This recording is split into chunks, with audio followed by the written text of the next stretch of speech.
welcome wherever you're dialing in from, but a really special welcome to Roman Solovny, who's a good friend and colleague, and he's speaking to us from Lviv, which most will know by now is in Ukraine.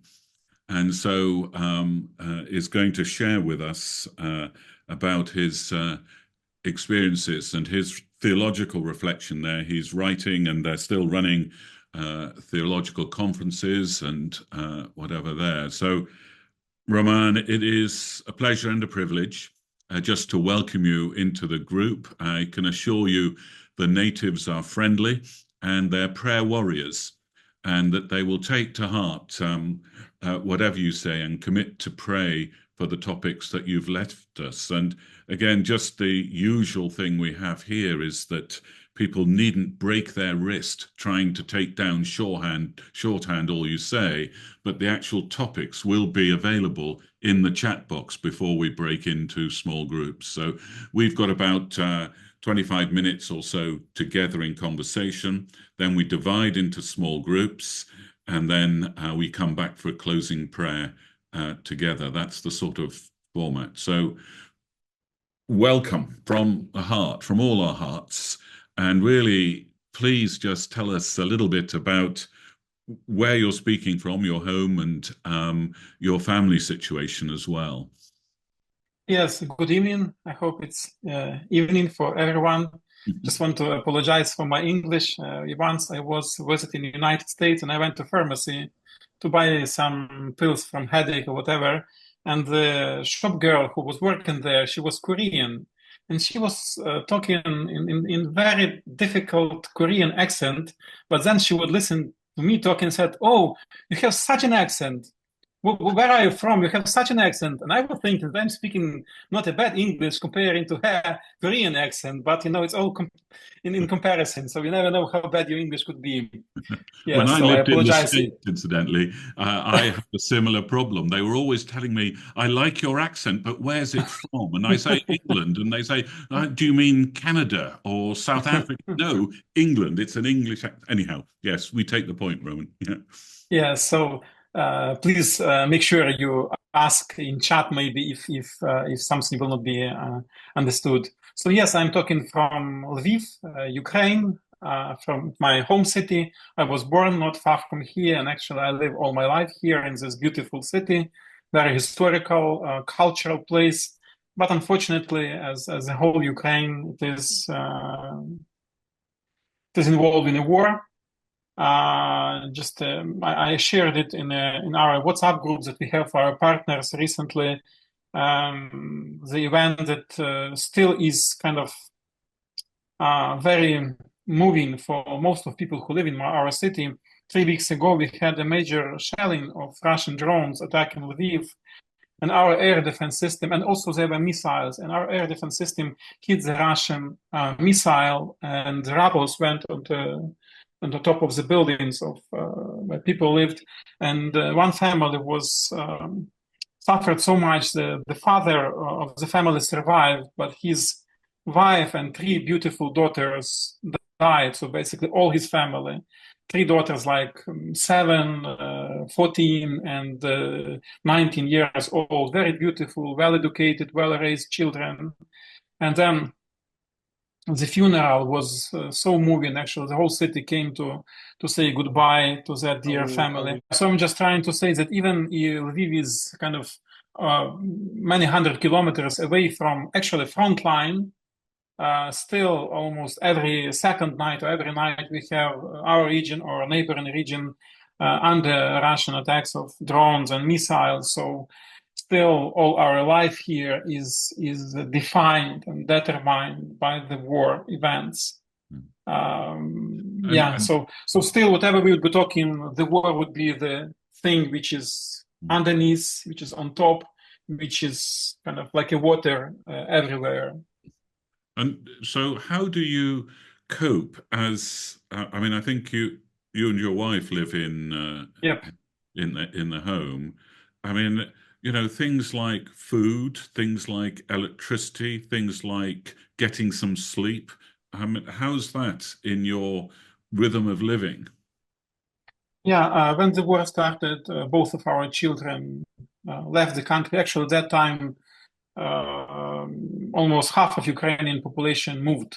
Maybe six, now the last number is 6 millions of Ukrainians are refugees around the world, and more than 200,000 are in United Kingdom, actually. Yep. And almost 5 millions are internally displaced persons. So all the country population was on a move, trying kind of to find more safe place to survive. So that happened to our family too. Both of our children, our son lives in England, in United Kingdom, in Manchester, studying at university, and our daughter, she lives in Germany now with her husband in Ulm. So me and my wife, we stayed actually, we went first few days of the war to Transcarpathian. It's a region that goes to Hungary, kind of the most distant region from the war zone.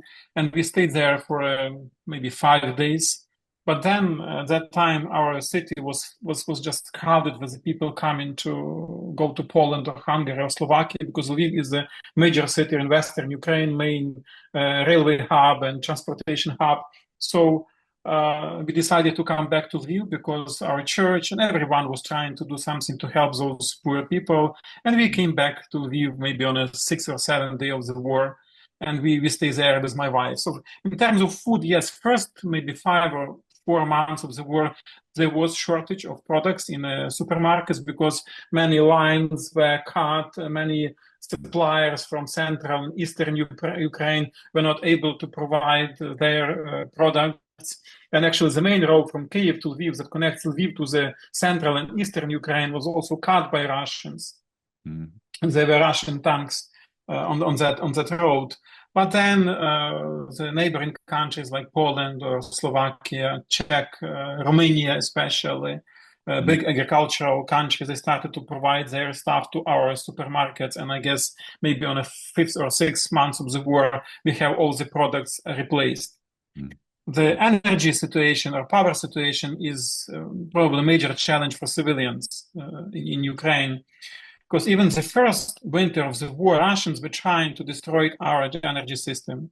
But that time, they were not hitting that much on power stations and more to the lines, connections, connectors, and all other equipments. So we had a shortage. But still, somehow we managed to live. A mile from my house, from the place where I'm talking, there is a power plant, power station that was hit by Russian missiles 4 or 5 times. And I was in my house and the whole building was trembling.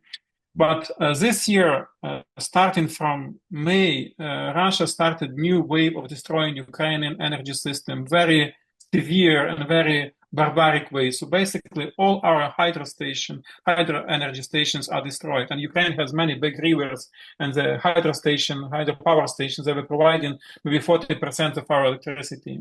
All our other heat energy stations were also destroyed. So now we have only 3 nuclear power stations, nuclear power plants.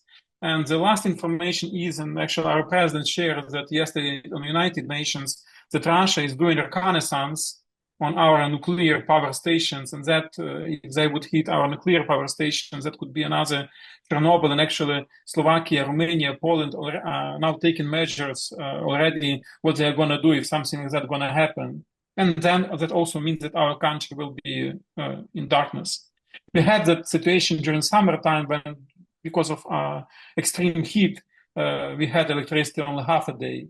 But now it's okay. But if they will hit again our nuclear stations or some connections that are taking energy from those stations to the people's houses, that will be a total disaster.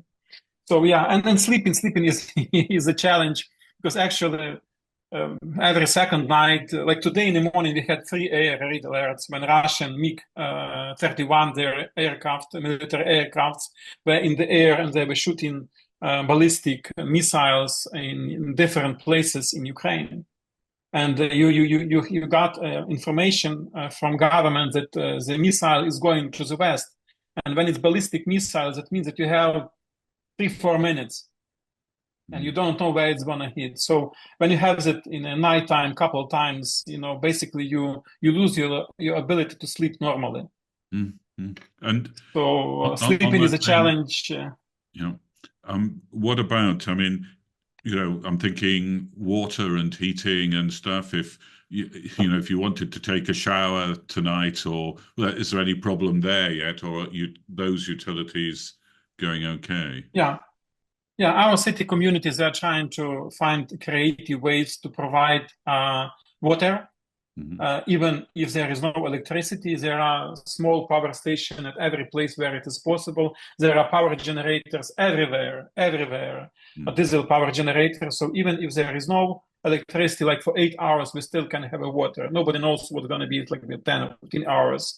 So there is a water and there is electricity and there is heating in apartment, but it's all connected to electricity. If it will be blackout, total blackout, that means that no water, no natural gas, no electricity, because it all works on electricity and power generators. They can function only a certain amount of time, and after that, they are basically useless. So for now, it's okay, but the winter is coming, and the prognosis is not very optimistic, even if our nuclear stations will work, because the consumption of electricity during winter is higher. They say that we will have electricity, the experts say it's from 12 to 4 hours a day. Right, got it. Best scenario 12, just 4 hours a day. And would you know precisely when those 4 hours are, or is that more random? Yeah, no, the government is trying to do their work. So basically, you receive information. You have like lines.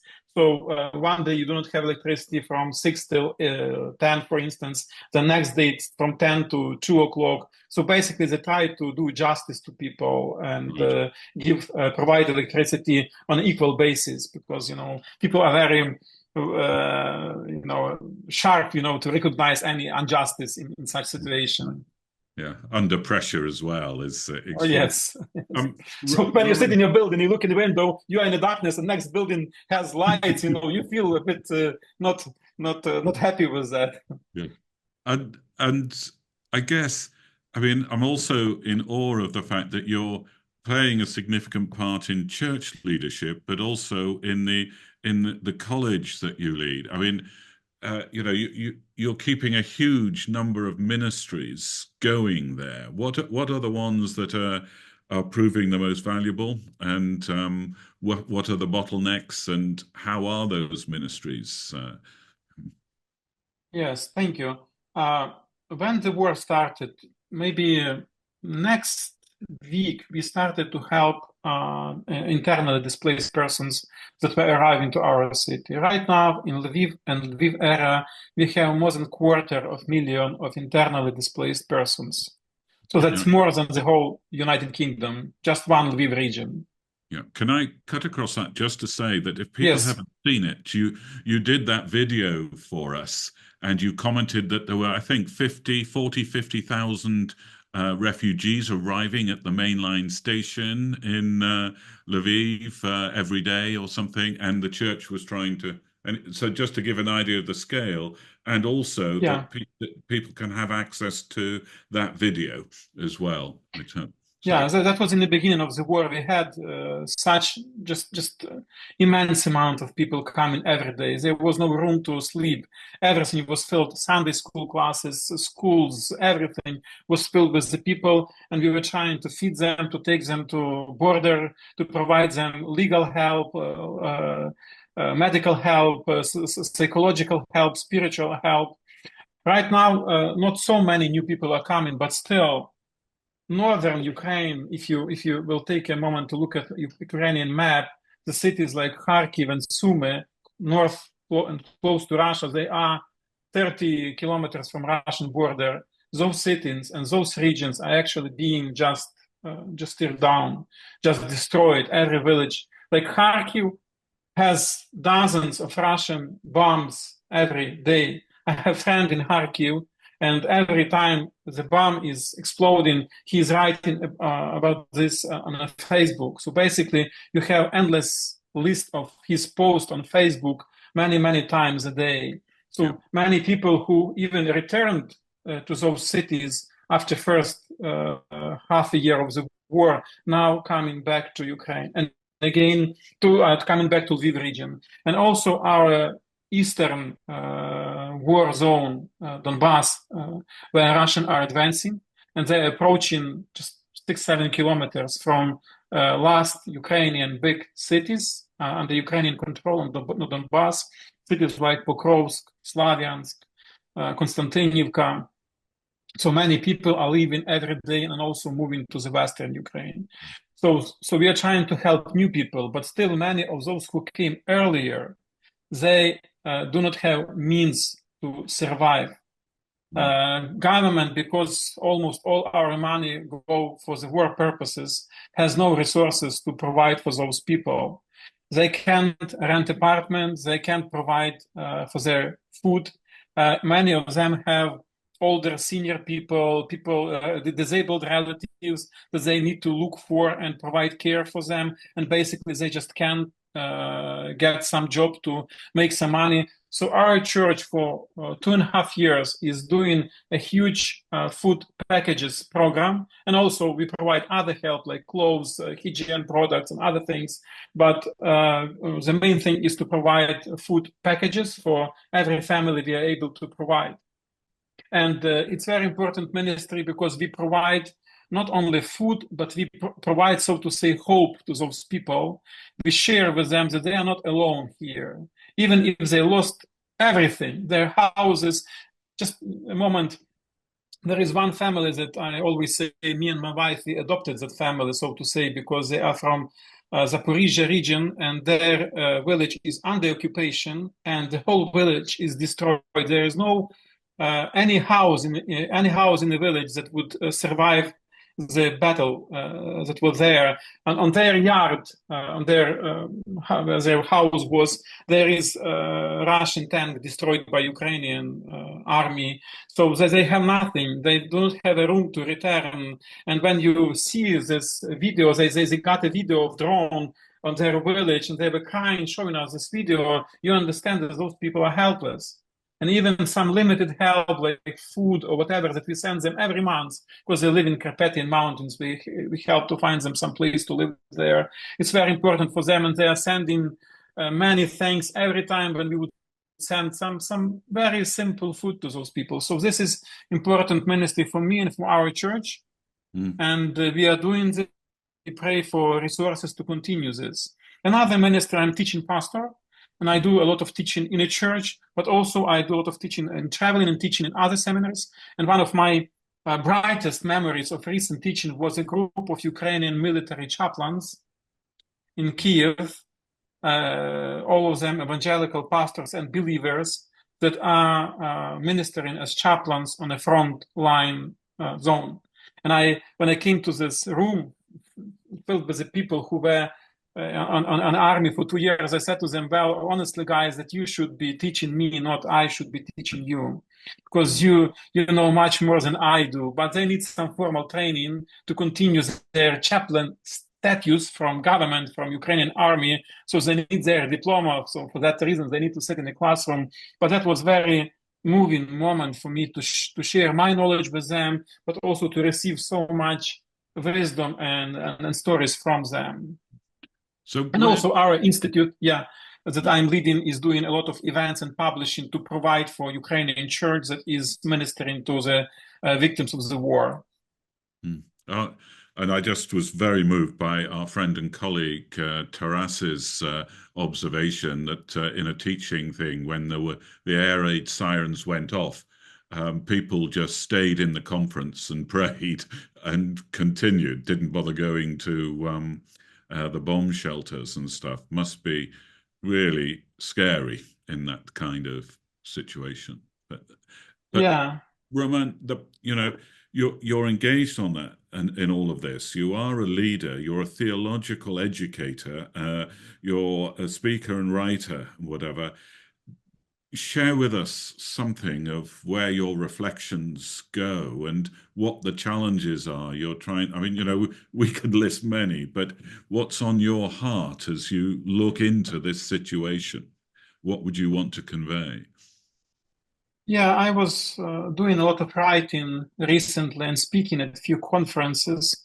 And what I'm trying to research now, last year especially, is how war affects church ministry during that extremely difficult time. So I published recently an article on how mission paradigm is changing during the war. So just to put it into more simple language, before war we would think about mission just simply as a preaching gospel and proclaiming the world, which is important, which is vital for biblical revelation. But during the war, we became more and more convinced that basically there is such ministry as co-presence, just being present with the people, just sharing their experience, their emotions, their sufferings. Just I'll give you a little brief example. When we are distributing food packages, I have little job to make it's convenient for the people. It's just a way for me to talk to people, because they don't like if somebody just approaches to them. But if it looks like you are packing some stuff, it gives you half a minute or a minute to talk to people. And there was a young girl, and I asked her, "How do you like Lviv? When did you come?" She said, "Well, I just come." And then I asked, "So where are you from?" And she gave a name of town, Vovchansk, on the north of Ukraine, which was just attacked by Russians. And at those moments when we were talking, that city was being fully destroyed, and now that city doesn't exist. And that was that moment that you ask the person, "Where are you from?" And she said, "I'm from Ovchansk." And you understand that all life of that young lady that she had before is gone. Is gone. And you just stay for a moment with that person, maybe cry for a moment and try to give some hope. So what I'm trying to say that it's not just about preaching or proclaiming some biblical truth, which is very important, but it's also being present and sharing the feelings, the destiny, the sufferings of people around you, and trying to do whatever is possible to alleviate their sufferings, to help them. And this is what I think is extremely important in our situation, to be with the people, to share their life, and to be a channel of God's love and care to those people, because they are very lonely, and especially refugees, especially displaced persons. Recently, I listened to an interview of one famous American linguist, and when he was just 16 years old, he was Arab. He was taken by his father to United States from Egypt, and well, it's like, good, you came to America, you got American education, you have a good life in that country. And then he said that his last interview before he died, he said that forced displacement was a trauma for me from which I never fully recovered. So we just sometimes don't understand how difficult it is for just ordinary people, simple people who would have their farm or some garden or working on a plant. And then in one day they lose everything. They have to move to some foreign country or some other part of the country with no belongings. And they need to start their life being like 60 or 70 years old. They need to start it out from the scratch.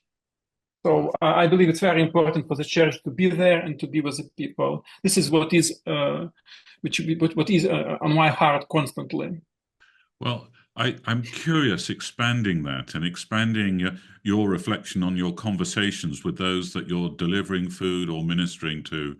I guess the response can go one way or the other. It can be the where is God among such pain and carnage and dislocation, or it could be, gosh, I now know I need God more than anything else, and I need to know where in your assessment, where's the balance between that? What are the questions that people are asking in Ukraine at the moment? Well, thank you. It's a really great question. To be honest with you, I do not hear often question, where is God? That question was in the air first months of the war, especially when we discovered Bucha, Bucha, as you say, and other Ukrainian places that were, for the short time, under Russian occupation with those horrible crimes against humanity. That initial just shock and trauma, like in on the town of Bucha, almost 500 people were killed, tortured and killed. The dean of one of the seminaries, Vitaly Vinogradov, my former student, was shot on the street, and his body was on the street for months. And only when Ukrainian troops liberated Bucha, they could give him a funeral. So at that time, there was that question. But since then, I think more and more people try to understand and do a lot to understand that they need God. And when you talk about soldiers and chaplains, in our church, we have 3 volunteers, chaplains. They are not contracted chaplains, but every month they go to the front line. They don't receive any money for this. They just deacons in our church, but they have a chaplain's licenses. So they go to the front line and they talk to soldiers. And every time they see how people need God, how people need words about hope, about someone who really cares and loves them. So there is not that much anger against God or hatred or whatever, but there is more and more understanding that we need God. And I think the church showing God's love in every possible way is proving that God is really among us. Mm. And every time when we distribute food or do any other help, because we do a lot to those people, I pray with our team and I say, God, please help us to share with those people not only food or clothes or whatever we give, but your love and your hope. And this is what we are doing. So God is among us in the church and through the church.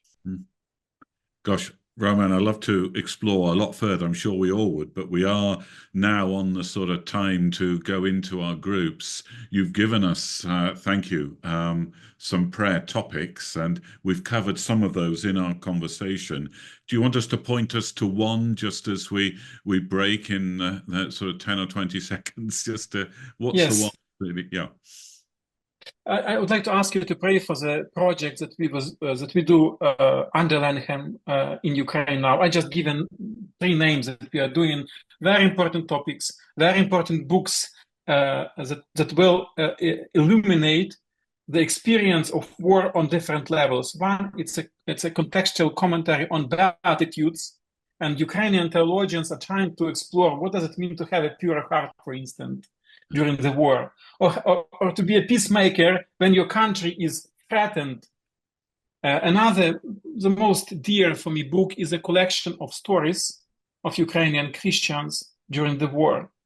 I have stories of active militaries.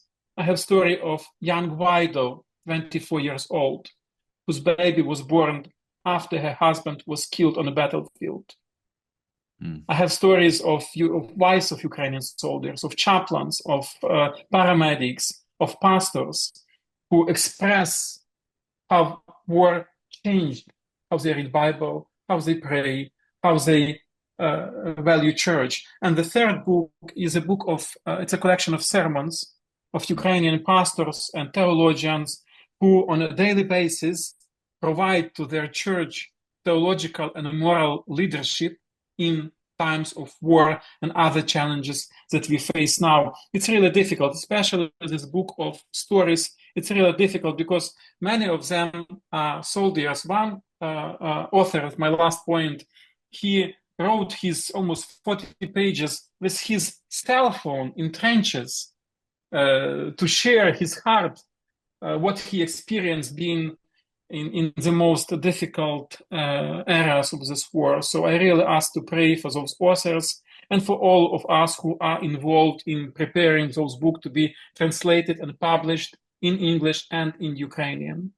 And will those be available on the Langham site, do you think, through Langham Literature? Yeah. Oh yes, it will be available because it will be published under Langham. Great. With Langham, and it will be available next year. I hope all 3 books will be published.